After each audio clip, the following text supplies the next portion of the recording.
Good evening. Welcome to Lai and Lucy TV. I'm Lucy. I'm Lai. Today's guest is Professor Dr. Matthias Bacedo. He will help us unpack today's subject, which is the ongoing scramble for Africa. He'll help us understand who is competing, what is at stake, and why it matters for African states. Professor Matthias is a leading political scientist in African politics and governance, known for his rigorous research in conflict, institutions, and external influence.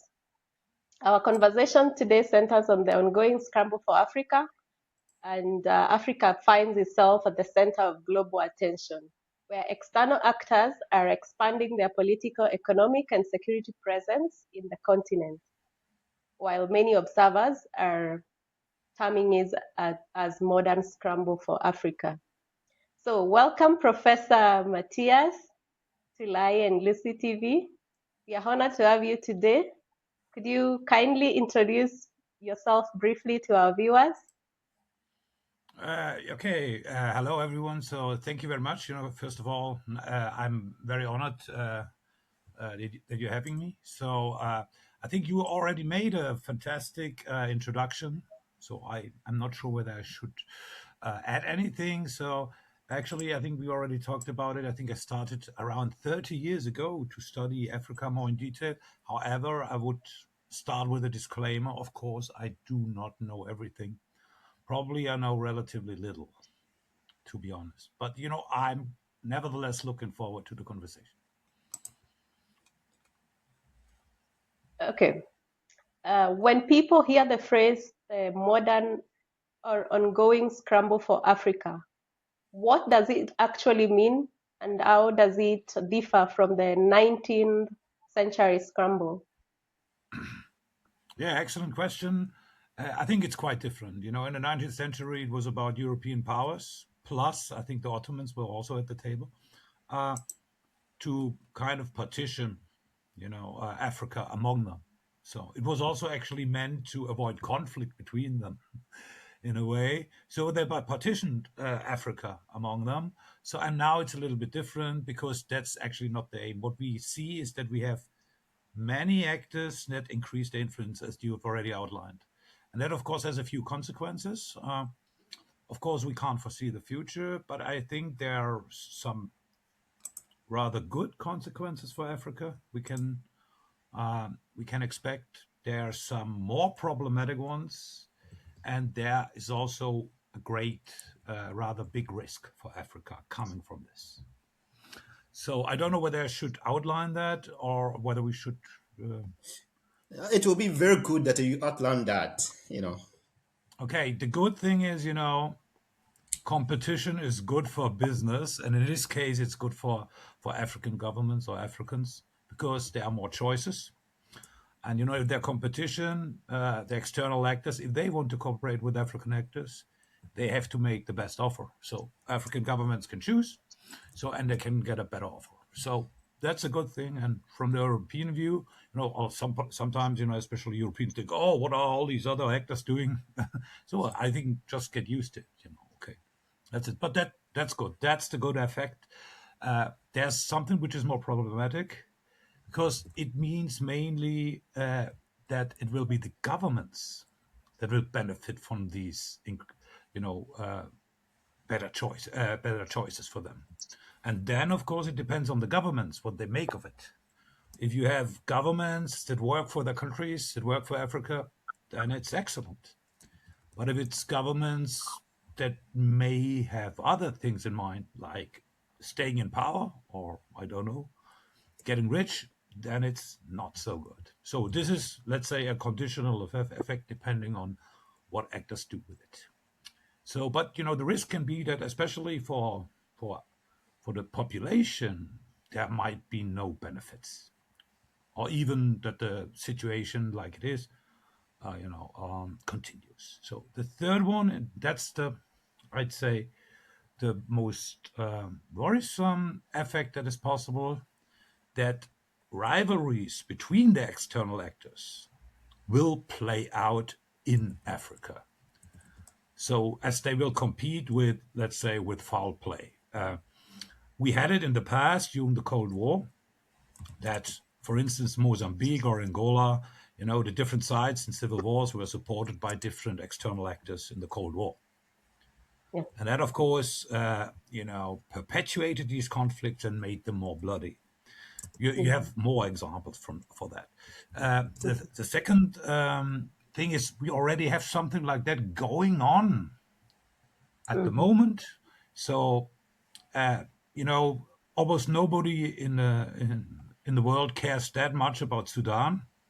Well, we could Yeah. talk about that too, because that's also something that requires an explanation. And in Yeah. Sudan, we have different external actors, supporting the different conflict parties. For instance, I'm not a huge expert on this conflict, but what are they called? The Rapid Support. Support Support Forces. group Forces. forces. They get support from the United Arab Emirates, and the what is called the government has been supported, for instance, by Russia or China. Interestingly, Russian actors are kind of interested in both sides, but that's apparently a more complicated story. So, and when both parties get support, that prolongs conflict and makes them more bloody. And I think the main challenge is to, of course, on part of the external actors to refrain from such behavior, but on the part of Africans to avoid this kind of scenario. Yeah. So, No, I was trying. You were talking about Sudan, so that conflict is ongoing on, and then so I just wonder what United Arab Emirates goal in that conflict, for example, and maybe why China and Russia goal to support the government is stay about resources or some other thing or geopolitics. Actually, it's a good question on the United Arab Emirates. The thing is, interestingly, analyzing the situation requires knowledge, or even in-depth knowledge, of all the foreign policies of these countries, and it's actually many countries. It's not just Western countries and Russia and China. It's all these Middle Eastern countries and many more. So I do not know exactly, but I think you mentioned the natural resources, and this is, of course, something that's important for many of the actors. Almost all. I think that it has been said that the Emirates, they're interested in trading gold, and gold is something that's at stake in Sudan. For China, especially Sudan, has been of interest because of oil. China was a latecomer in terms of industrialization because it only took off once they changed their economic policy. So they had economic growth. They don't have enough oil on their own, so they try to get oil supply, and Sudan is one of the cases because then production started there. Russia is a little bit, I'd say, more complicated because, for instance, they have natural resources on their own a lot, actually. There's almost yeah, nothing they don't have. Um, yeah, at the same time, maybe that's also a quite Western view, maybe slightly paranoid, but it's also, claiming or reclaiming world relevance. So I think that's something that's driving Putin. He wants to make clear that Russia is a world power, and Africa is one of the theaters where he can claim that. And that's why they're coming back. And usually, what they are doing is they have this business model, which is we give you support for regime survival, using what then was Wagner or other stuff. And in return, we get natural resources directly or indirectly. That's been the model in a way, but at the same time, it's also to, I would use another word if we weren't on TV, but to kind of put off the West. So that's also that's for Putin obviously that's important because Russia, when it was the Soviet Union, that was a superpower, world power, and its power has decreased, and that's something that I think Putin wants to change again. So yeah, but in a nutshell, we have to look what they really want, and that's of course also varied. But with looking at natural resources, Mhm. that's always, I think, a key aspect. All right. So in today's or in the modern scramble for Africa, who is calling the shots? Because we saw in the 19th century, the German Chancellor von Bismarck, the one who organized this Berlin conference, called everyone to discuss how they are going to divide, rule, and be able to systematically extract from Africa. But in this modern scramble, where we have now new actors or new entrants, like you mentioned, China and the UAE, who is calling the shots? Yeah, well, another great question, because obviously there hasn't been any conference that tries to settle this problem, and I think it's not very likely that it's going to happen. Again, I think I said that before. I think Otto von Bismarck. I don't want to give you a history lesson, but he wasn't interested in colonialism as such. Yeah. His goal was to consolidate the German Empire, which was relatively young at that time, and it's Yes. also squeezed between Russia and France, and this is geopolitically quite risky. And actually, it turned out to be quite risky in the two world wars.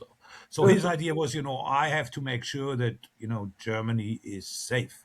So at the same time, there was this strong movement to to have colonies, because there were all these European powers, and their glory depended Mhm.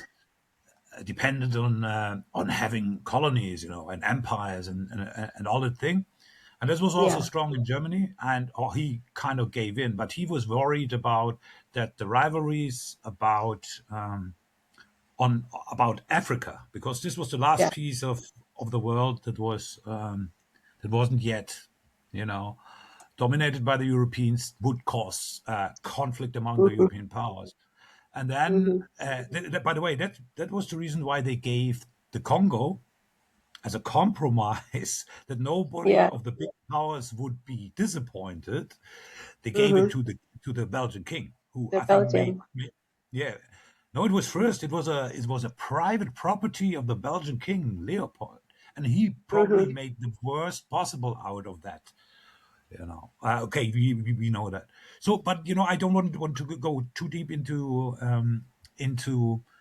history at the moment. I think it's rather unorganized. I'm not saying that was good then, because this is obviously a crime, to just Yeah. partition a territory, among each other. I mean, then I think people thought that was normal, but when we look at it today, I think it's unbelievable.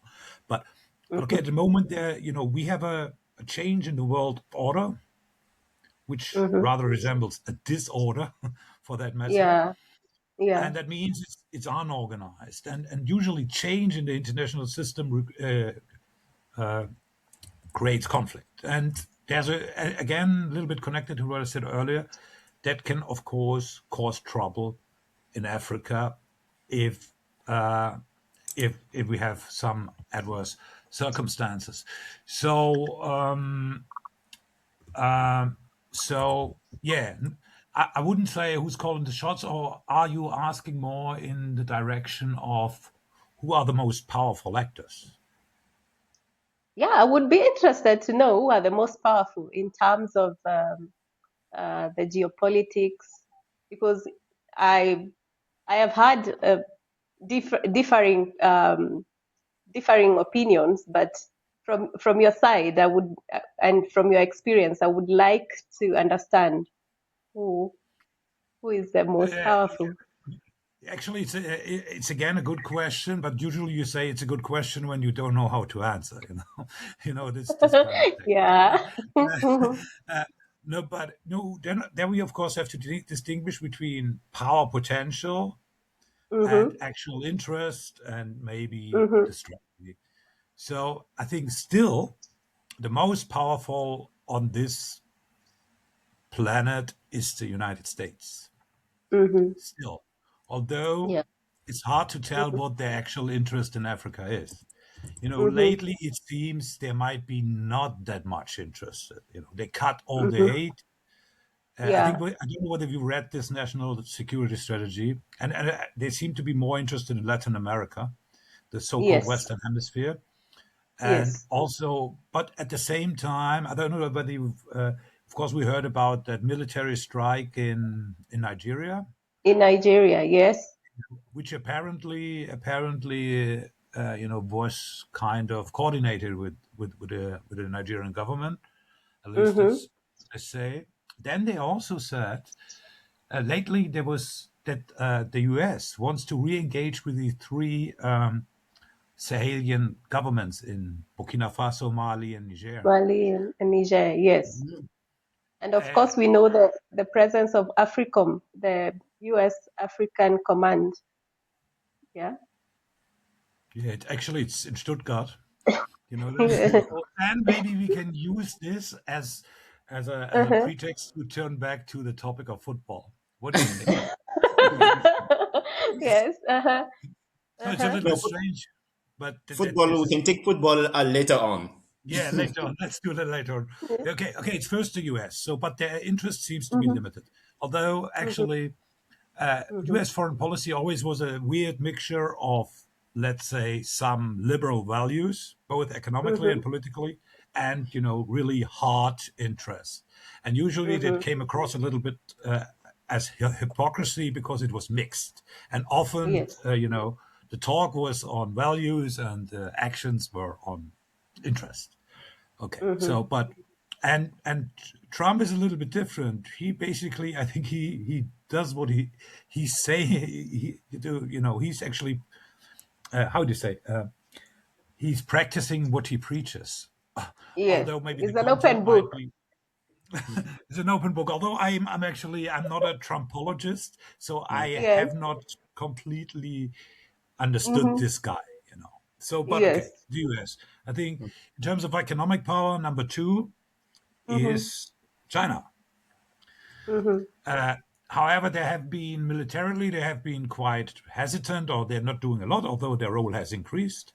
So, Mm-hmm. and their role is a little bit different. It's a little bit more, okay, look, we work with you. Of course, we have our own interest. We want natural resources because we need them. In return, you Mm-hmm. get some infrastructure projects, but we don't ask any questions regarding you Mm-hmm. know, uh, regarding the political system or anything. So that's actually, Mm-hmm. and that's maybe also the reason why for many African governments has been a quite popular and a quite interesting offer, if you will. So Yeah. who's third? So I would think that it's not Russia. Although we still have in mind Soviet Union and Russia, but you have Mm-hmm. you have to know that the gross domestic product of Russia Yeah. is as big as Italy. Mm-hmm. So, or half of the GDP of Germany. Yeah. So, it's not a lot.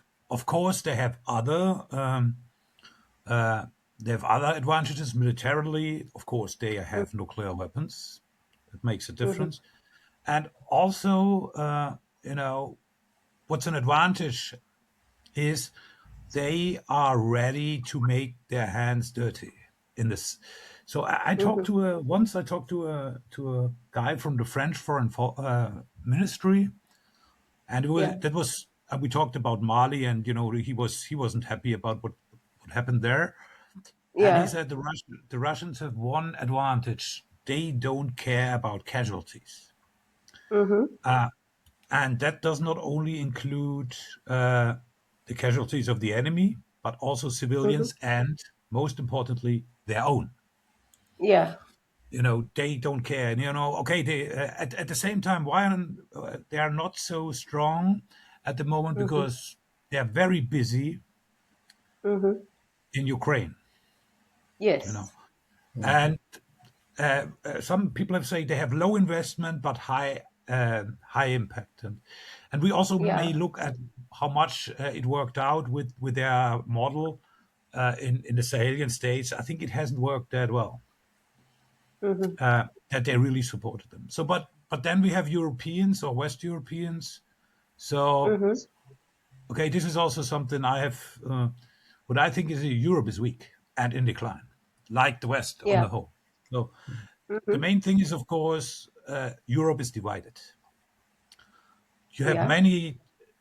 many different countries, and they have different interests. For instance, okay, the Brits have left the club. Yeah.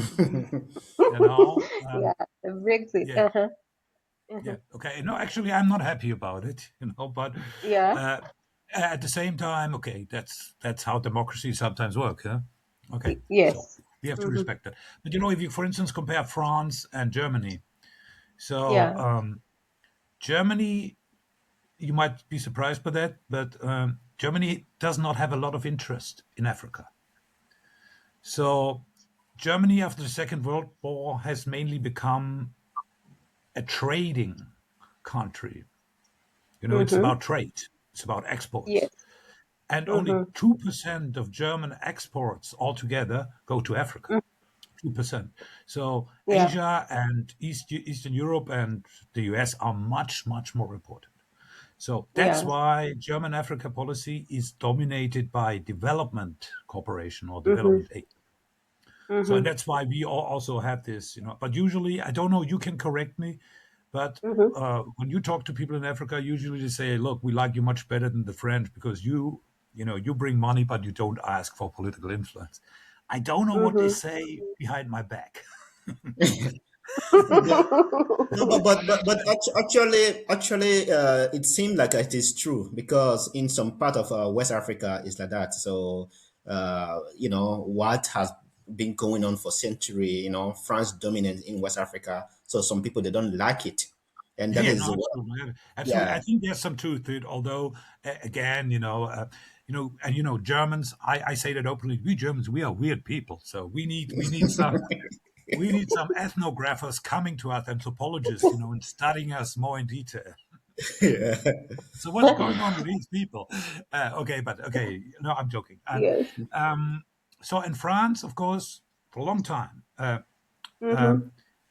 I think this is the former colonial power that has kept most. How can you tell? They, if you talk about neo-colonialism, Yeah. Mm-hmm. then former French colonies, that's what you talk about mainly. Yes. So because Mm-hmm. that started, yeah, that started with how they created Mm-hmm. the states. They created 14 states, although I think Mm-hmm. before they had two larger regions, but for some reason they created 14 states. And one of the Yeah. reasons seemed to be that it's easier to control smaller countries. So Mm-hmm. and okay, we can talk about the whole France Afrique thing, that how it was called, and it has also some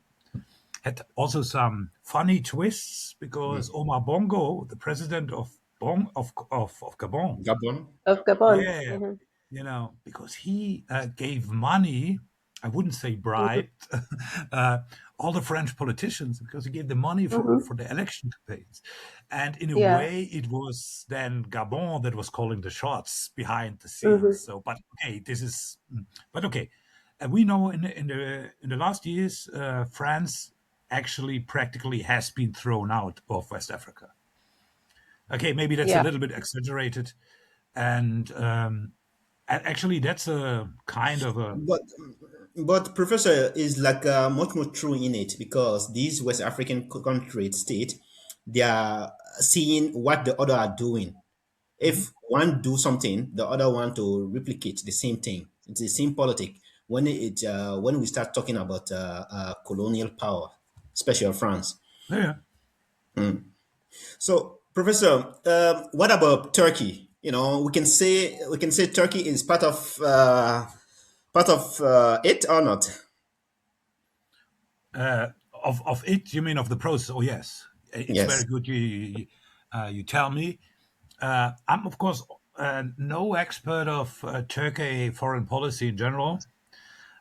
So you know, it seems to be. I remember a few years ago I was in Accra, and there's Hmm. this huge mosque. So, and usually I get all my knowledge from asking questions to the taxi driver. Yeah, I very will write. informative. I will write a methodological article on that. Hmm. The taxi driver interview. So and Yeah. okay, and he said, okay, that's financed by Erdogan. That's what he said. Mm, mm, And Hmm. and actually, Turkey, of course, Turkey is one of these countries that has been increasing its influence. But there are also others. We already talked about the Emirates. We have to talk about Saudi Arabia.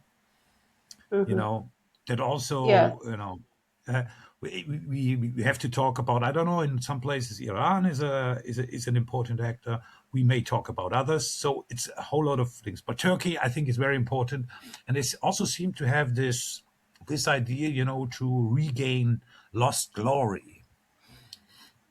You know, uh, that's for some reason I find it always a little bit irrational. By the way, also on part of the Europeans, of course, this idea that you need to increase your influence in order to have this prestige and glory. But I think this is for many foreign policies. This is a this is an important motive. yeah, Professor. We have been talking about unipolar system, and now people are talking about multipolar system. So, what can you see Africa in the multipolar system in terms of power? For example, we have been hearing and reading recently that the United Nations has been very weak. So maybe in near future, maybe they'll be creating another United Nation, or or can we say that the United Nation up is not update? It need to be update because no African power are represented in the Security Council. The Security Council is just dominated by five countries: France, Britain, Hmm. Russia, China, and US. Is it time now that new country can come in, like African Union, for example, representing Africa in it? Or what do you think? We would love to to hear from you. No, actually, what I think is Germany needs to be represented. Anything else doesn't matter so much. Okay, no, Yes. no, Uh-huh. I'm Let's joking. hear. Hmm. No, no, I'm joking, of course. So Mm, maybe two things. One thing is actually uh, Hmm. Germany and Africa have a common interest in reforming the Security Council Yes. because Germany is not represented permanently, and so is Africa. Is also not. I think, and Hmm. Germany generally, I think, supported, for instance, the idea of having Hmm. a permanent seat for the African Union. Uh, Yeah. if you would start a competition, say we just have one specific country that will be represented, you will start a competition on which country it will be. South Hmm. Africans will say it's of course us. Then you will Kenyans hear will the say Nigerian. us. Yeah, yeah. So Hmm. okay, and that would be a model. But I think more importantly is really at the moment the United Hmm. Nations, yeah, they are not in good shape. Yeah. That's maybe not so much because of the United Nations, but because of the powerful countries and the Hmm. dynamics of the power between them. You know, is kind of ignoring what the United Nations do. Trump, he doesn't care about the United Nations. Also, other Hmm. powerful countries like those with permanent seats and the right to veto any decision in the Security Council. Of course, if their vital interest is concerned, they just use the veto. So, and actually, it's a good question. In this current situation of transition from the unipolar world order to the multipolar world order, or to the total lack of world order. So yeah, it's.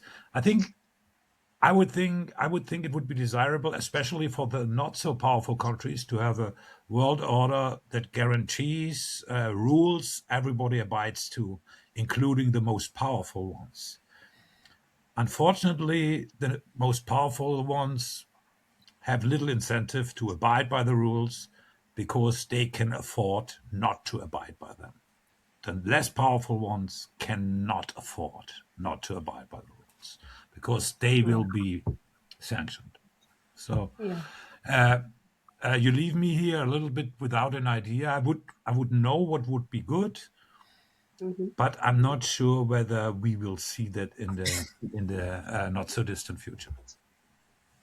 So, Professor, um, essentially, from what I have heard from you today, is that the strategic focus of these external actors in, who are scrambling in Africa, their focus is balance of power and hegemony, as opposed to the 19th century um divide, rule, and extract. So, you asked what we Africans say behind your back, and I will tell you what we say. It's like most of these external actors are they are using development, partnership, security, humanitarian intervention, and responsibility to protect fragile states. Um, they are using that guise to exert their power or their influence in Africa. So if I were to look at partnership, because partnership by different countries, these external actors have claimed partnership. If I was to look at that, or if we were to look at that, are African government reacting to these partnerships strategically, or are they just reacting to this global competition? What do you think? Yeah, I know it's a little bit about thinking.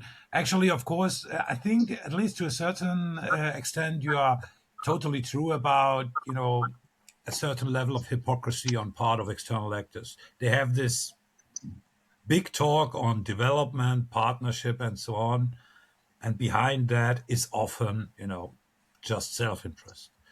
So, and of course, that's not something we want to see. In that sense, although I don't want to appear as a ardent Trump supporter, I'm not. But so Mhm. he's not that guy. He's just saying what he means, for the better or Yeah. worse. But okay, that's a Mhm. side aspect to that.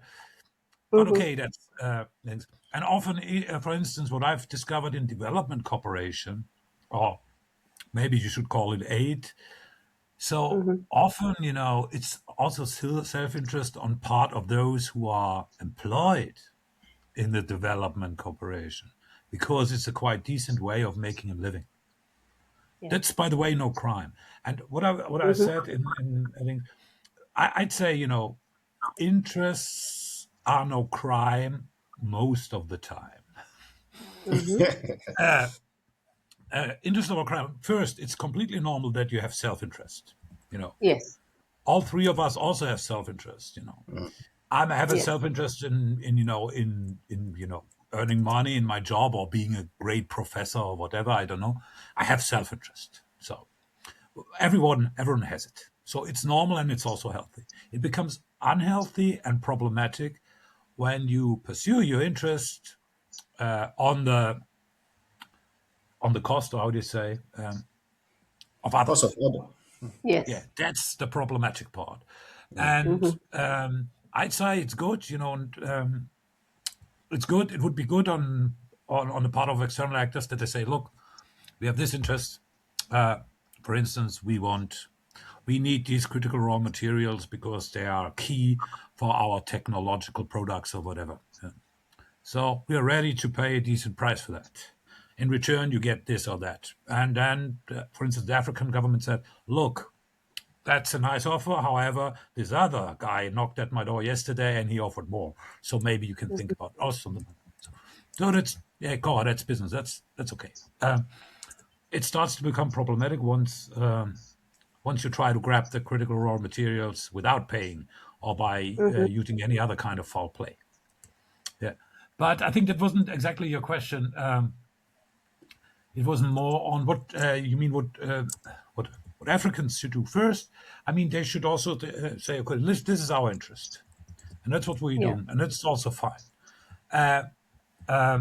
First, that's fine, and it's also knowing to play the field. It's also to know what's there beyond natural resources. One thing that works in favor of Africa is you have many countries, and for that matter, for some reason, many countries want a lot of allies worldwide. Yes. And that's, of course, something Africa can use. You've seen that in all these votes in the General Assembly. Yes. And Africa is a big bulk of countries, like 50, because that's what we're interested in. And then I think there's something, okay, African countries should also go beyond being a supplier of raw materials, because Yes. that's not the key to development. It can be good for development if you have a lot and manage them well. But the key origin of development is refined, manufacturing, technology, all this. Yes. I think that's something. It's also maybe about institutions. I don't know whether you've read this wonderful book, Why Do Nations Fail, by the Yeah. current, and it's also about having the right political environment. I would also think, European countries and other countries could do something, because usually, the talk in Europe is, oh, we are helping these African countries all the time. And so what people often forget is we have these subsidies Yes.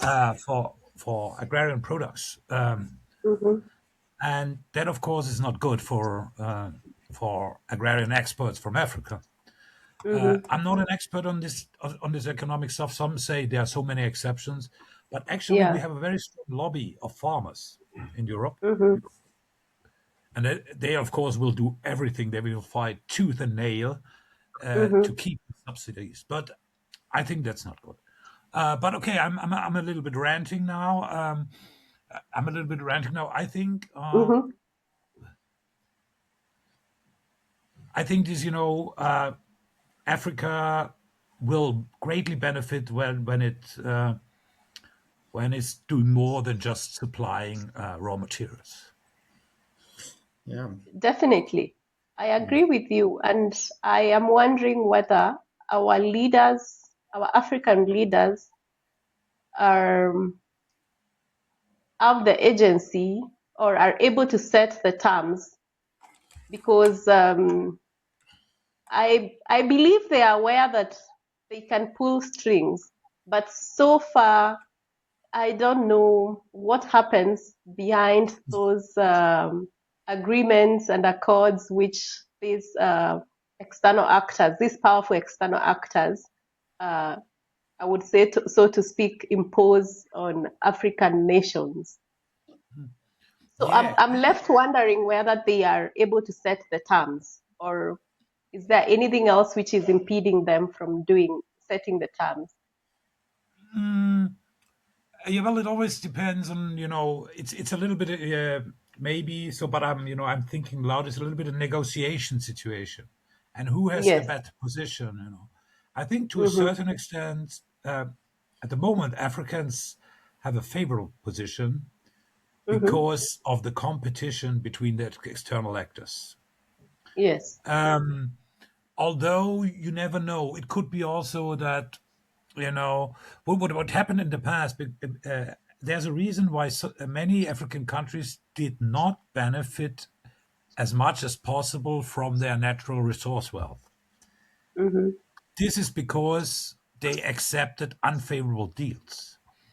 Yes. You have it. You have a counter example, and that actually very much shows that it would have been possible otherwise. This is Mm-hmm. Botswana. You know, Yes. they have natural resources, diamonds. Their wealth is built Mm-hmm. on diamonds, but they Yeah. managed a good deal with De Beers, this diamond giant from South Africa, Mm-hmm. 50-50 or something. So that's one.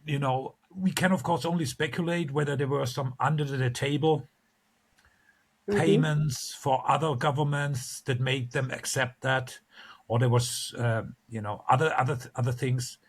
But I think I think at the same time, that's something I've been thinking a lot. Is one problem with political science is Yeah. that we only know so much, Mm-hmm.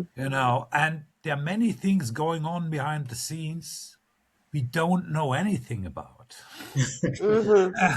Yes. So actually, we don't have the protocols of cabinet meetings or of Mm-hmm. negotiations, what they really said. Of course, there's Yeah. always a risk that we start to speculate about wild conspiracies, Mm-hmm. and that can, of course, make us look a little bit weird if we say, because we just don't know. But Yeah. actually, yeah. So, but generally, I think from the changing conditions at the moment, Mm-hmm. there are certain opportunities for African governments. Of course, it also depends on how well the cards are played, you know. Yeah. And there's also, we have the same situation at our institute at the moment. Our former president left a while ago, and in Germany it takes forever until the leader is replaced in the institute. And I'm Mm-hmm. kind of waiting for redemption for for the new, how do you call it, the new leader who will solve all problems, and Yeah. how do you say this? How do you say that? There's a religious term for that. Uh, Uh, Savior? Savior? I don't know. So I guess your English is much better than mine. So Yeah. okay, you're waiting for somebody a person who resolves all problems. So Redeems you. A yeah, redeemer or a redeems you. savior. Yeah. That's why you always. I'm interested. I Yes. studied a little bit your military coups, and you often have the National Mm-hmm. Redemption Council or what's Mm-hmm. that's Yeah. how they call it. Uh, Mm-hmm. so and that's also a little bit problematic because usually it's not just one person that solves all problems. Mm-hmm. It's more than that. So, but at the same time, I think this is very important to say. Of course, I do not know perfectly what's best for Africa. So, Mm-hmm. I think as African, we just need to sit down and reflect and think about our own interests because Mm-hmm. every countries are talking about their interests first before they Mm-hmm. can help you. So, Professor, I have another question here. You know, we see when decolonization happened, mostly most African countries were very new that they will start governing themselves. Most of them they was not having intellectual and enough intellectual to rule themselves. So that itself lead to military coup or ethnic tension also lead also to military coup and failed state.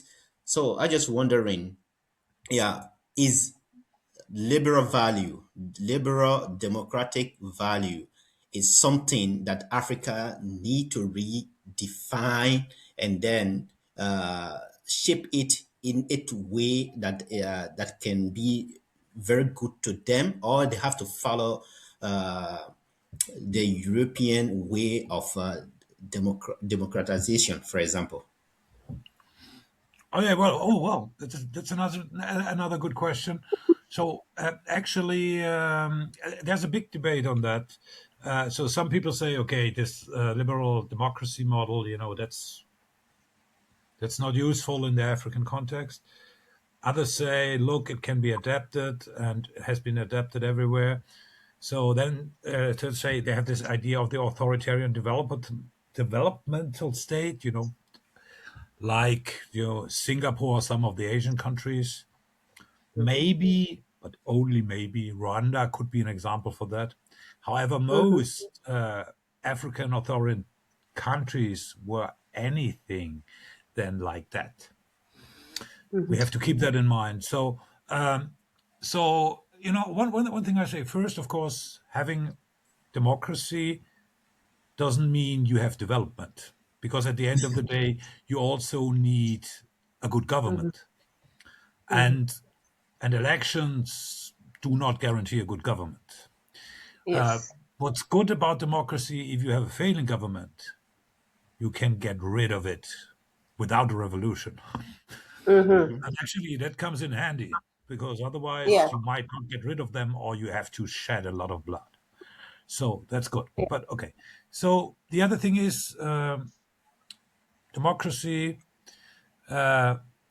Is it a fit for Africa? So first, I think also in Europe or Western countries, you have different models. Mm-hmm. The British model is not the same as the French model. The French model is Mm-hmm. not the same as the German model, and the German model is not the same as the Swiss. American, or whatever.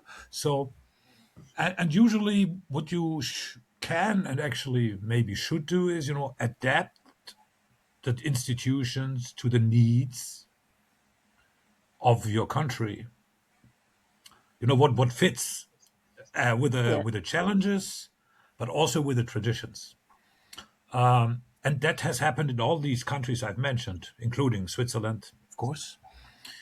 And I'll look around what works best or has similar situation. I also remember an interview with a long-standing government minister and party official in Botswana.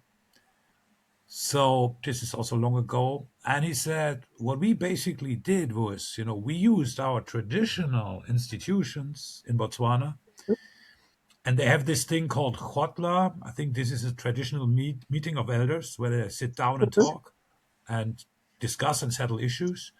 And he Mm-hmm. said, we used these traditional institutions and added political parties and elections and created our own thing.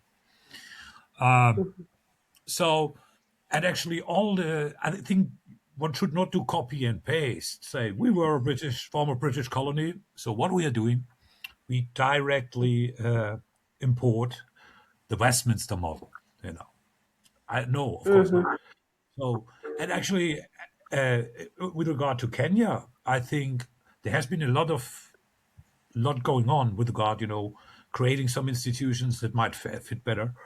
I think there's Yeah. something on, for instance, on the election of the president that Mm-hmm. requires that the president does not only win a simple majority, but at least a certain support in the bigger part of the country, in order to make Yes. sure that there is not divided support, but more broader support, and that Yeah. also the candidates have an incentive to not run on an ethnic or regional ticket only. This is maybe an Yes. example. So at the end, I also think that, of course, external actors should not impose any kind of political systems on Africans. They Mm-hmm. have to decide on that on their own.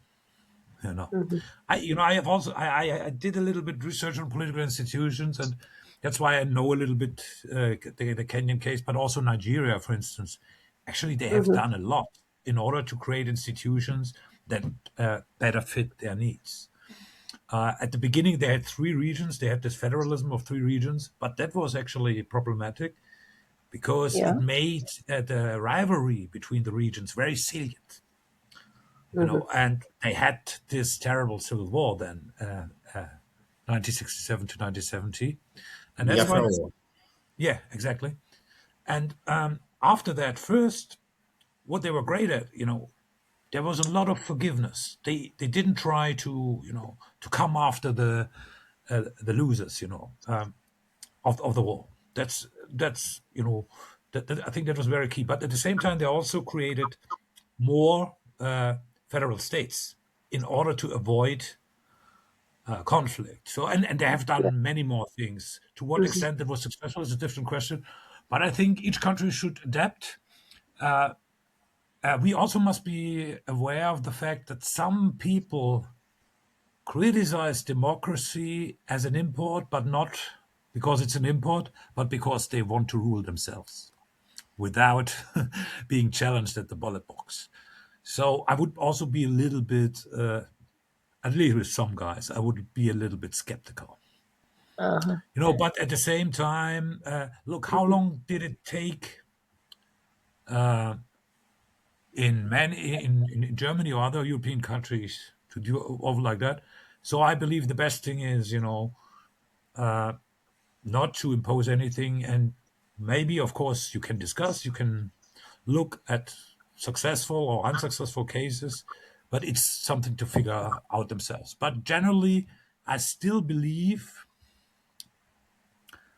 that it's good when you can choose your leaders, when you can freely express your opinion, when you can freely create political parties or associations rather than the other way around. I But yeah, but sometime in Africa, majority democracy can lead to ethnic tension.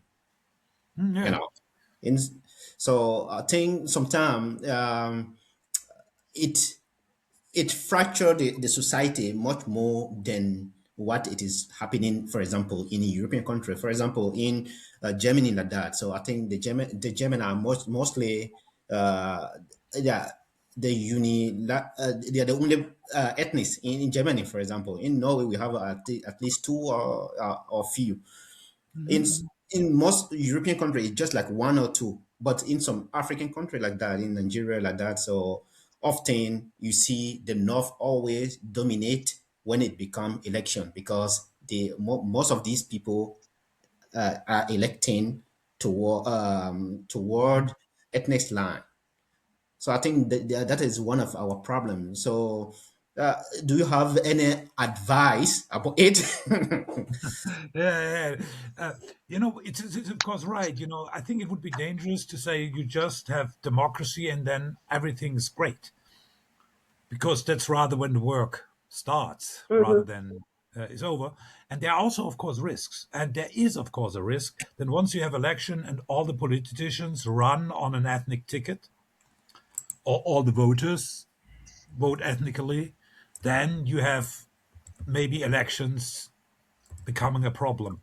But then you might have some ideas on how to avoid that. One thing is that what we've talked about that is more technical. This is this idea of having this territorial quotas. That Mhm. means in order to win an election, you must also include other ethnic groups. You can have also, you can have more of a consensus-oriented democracy rather than a majority-oriented democracy. So usually people say, let's go for proportional representation rather Mhm. than first past the post. I think Mhm.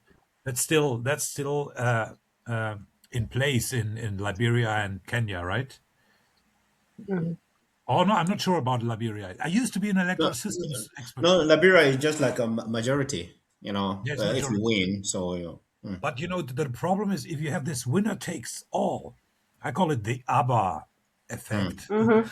I don't know whether you know the song. I'm not a huge ABBA Yeah. fan, but I know that one. And um, winner takes it all. That means if the winner takes all, then the loser loses everything. And that's, of course, Yes. not the best recipe. So Mhm. if you have proportional representation, usually the problem might be you don't have strong majorities, but you have a need for building a coalition. And a coalition is more inclusive. Yes. And that's, for instance, the I don't want to praise Germany too much because at the moment I think the system is not working. So you see me angry again. But, but it's more consensus oriented, you know. Would you? I think at the beginning we had maybe one government that had an absolute majority. Otherwise, we always have coalitions. At the moment, it's even too much because the coalitions, you know, the partners, they don't really get along, and that also, you know, creates a lot of headache. And but you know, you have different options. So and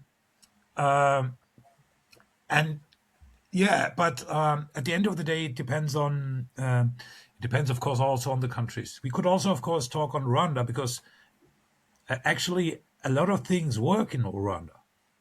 We must admit that. Yes. So they get things done. You know, they get things done. They have quite a bit of growth. You know, I haven't followed that in detail. That a bit of growth. It's also they also include a lot of women in business and many other things. So, however, we also must consider what happens once Paul Kagame is out of office. You know, at some point it will happen. Yes. And what happens then? So it's, you know, I don't know whether you remember Yugoslavia. Tito? They had Tito, you know, and it seemed to be that, you know, these tensions between the ethnic groups, you know, were over. But he died, and 10 years later, we had that most terrible slaughter in Europe since the Second World War. So it wasn't over. So, and we don't know what will happen once Paul Kagame is gone. So we don't know that. We have maybe also, you can also look to Asia. You can look to countries like Taiwan and South Korea. They started as rather military dictatorships and started their development then, and then gradually became more democratic. I don't know whether this is also a model that may work. But yeah, yeah, it's. So I would, you know, okay, I'm a little bit biased in favor of democracy, and we should also consider, you know, that it's about if you dislike colonialism for a good reason because it's people telling others what they have to do, then you also must question authoritarian government because that's on a more abstract level the same thing, just within a country. So, and Does that, you know, sorry, Professor, does that also mean that you should question the liberal democratic system? Because I am biased negatively towards the democratic system because I believe they were imposed on Africans. And as Lai said, that during that time that most African countries were gaining independence, they, so to speak, inherited the authoritarianism of the colonial master. You found most governments working under the vestiges of the colonial master. And you find also that the colonial master mostly influencing the politics and also the economies of these colonial governments to date. Like you find the British funding or pulling some strings on who is their favorite in terms of the presidential candidate in Kenya, French proposing who should be the ideal leader of some West African country. So yes, we inherited that authoritarianism of the colonial master, and democracy was written by the pen of the colonial master. So we didn't get a time to, as Africans, to write or to propose what we wanted. And I think it works for Rwanda because, unfortunately, after the war, they had a time to introspect and think about themselves and probably fashion something which is homegrown. I think that is why it's working. But then the question comes, what happens after the exit of the Yeah. current president. So that's what we are all preoccupied about. So Yeah, I yeah. also wonder. Sorry, go on, No, Professor. no, it's fine. It's fine. It's fine. No, I've talked a lot, so I should not, I should not do that. So, no. Actually, it's not like I do not know what's best. So, no, and actually, as Mhm, somebody who has studied institutions, including democracy and other and more technical elements of it, so I yeah. know that often people also uh, overestimate the role of the institutional setup. They think they just need to have the perfect system and then Mhm, everything works out itself. And of course, it doesn't, because at the end of the day, it's mhm. about people. Yes. The best system doesn't work with not so good people. So so that's why it's not only about institutions; it's also about the people in the institutions. Mhm, That's the first thing. Second, I fully agree that that the African nations, they should develop their own thing. And I can also understand the skepticism towards the European style institutions, because they are kind of, can I say so, contaminated with a flavor, the smell, the stench of colonialism. Yeah. Mm. At the yeah, same totally time, right. Mhm. at the same time, do Africans not want to have a say who rules them? Or We do. do you want your countries to be ruled by some dictator who doesn't give a give a thing about what the people want? Do No, you want that? no, I think is a lot of things need to be do in Africa. So we just need to sit down and think what we really want. Yeah, and then everybody need to be represented when we are talking about it, because if few people rule, so we will have dictatorship, and also we can also have dictatorship when majority rule. So the best solution would be we study from different angle of the globe and then sit down and develop what is necessary, what is best for each society. For example, the democracy system in Liberia or election system in Liberia must not be the same in Nigeria, for example, because they have two different way and two different model. So, Professor, it's almost 1 hour now, so Yes, we should the be talk is winding so up. good. We should be winding up. And as we wind up, I will ask you to project the future, Professor, based on your research and looking forward 10 or 20 years to come. Do you think Africa may emerge stronger in this global competition, which we are calling the scramble for Africa, the modern scramble for Africa, or will it be more fragmented by the power exerted by these external actors? So, okay, thank you. First of all, I have to tell you, this morning my crystal ball broke. Mm-hmm. That's quite sad. That's quite sad. It's very sad, Yeah. it's very sad, and it directly fell on my dog that Oh la died la. because of it. No, okay, no, what I'm telling you. So that's I should be serious. Uh, no, Mm-hmm. what I meant by this little joke with a crystal Mm-hmm. ball is, it's of course Yeah. difficult to predict the future, and I do not Yes. possess these cognitive powers to foresee the future. Mm-hmm. I do not. Mm-hmm.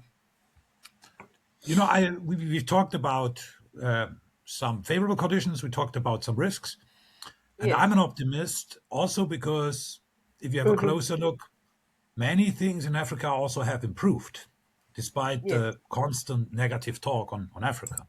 So the Mm-hmm. numbers are clear on that. So, Mm-hmm. however, of course, we say progress is a snail. You know, it's not Mm-hmm. fast but steady. And I remain an optimist. Part on that, and I am confident that in the long run things will turn out much better for Africa. Okay.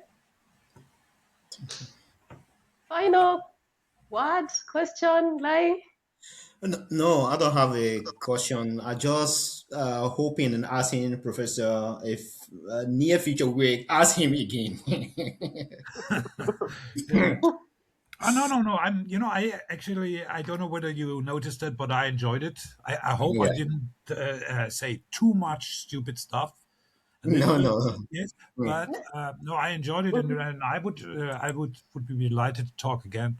So you can also actually, I very much enjoy when people push against what I say. So I like that Mhm, actually. Mhm. I enjoy a good, and no, it's also no, it's also mhm, good for actually advancing mhm. knowledge because if your views are Yeah. challenged, you either Mhm, find better arguments for your views, or, mhm. which is outrageous, you change your mind, Mhm. which Yeah. is, I think, called learning.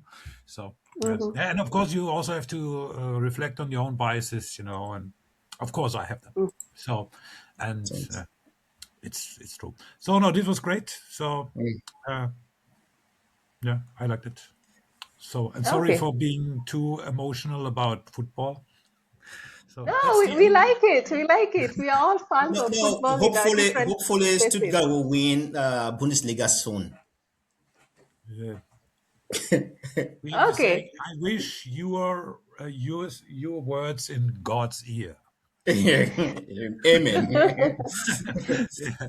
Okay. Thanks. So to wind up, I believe that the active non-alignment of Africa, uh, based on these very many suitors we have from these powers who are scrambling in Africa, if we use this properly, this active non-alignment, and Mhm. be able to strategically push forward our interests, we'll be able to gain in this scramble, and it will act positively in Africans' favor. So whether we have that political will, that is what I don't know. But we will look we will look in the future and probably have another discussion with you, Professor, in the future to dissect what happens or what will happen in the near future. So to our viewers, thank you so much for tuning in today. If you enjoyed our discussion with the professor, like, share, and leave a comment. And we will see you in our next discussion. Bye. Bye. Thank you.